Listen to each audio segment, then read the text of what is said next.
In the next 2 minutes, I want to make you think about and reflect on whether classroom busyness and children being on task equates to deep learning.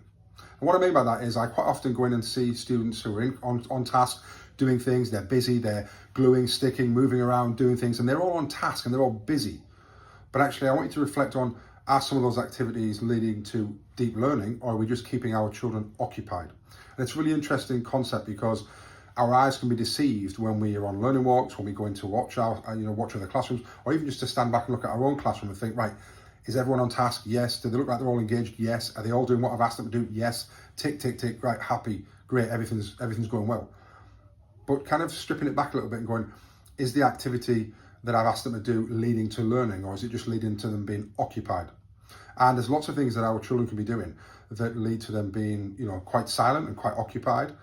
But actually, is it taking them to a deeper understanding of learning? Are they actually using some information to put it into a different context? Are they kind of thinking about what they've done, or are they just kind of carrying out instructions? So really, really think about your planning and your activities. And the next lessons that you are either watching or you are kind of leading yourself, thinking about the activities that you selected. Does this activity specifically lead to my students being able to learn more or apply their learning in a different way? Or am I just actually keeping them kind of occupied and on task?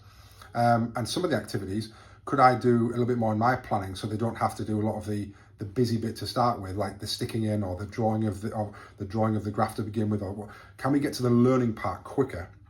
Because I can then supply that with them, or they can have that, rather than a lot of kind of copying down or kind of sticking, colouring, doing this, labeling. Actually, does that lead to great learning? So think about your activities and think about, is it actually just busyness and activity, or does it lead to deep learning and our children being able to actually use their learning in different contexts?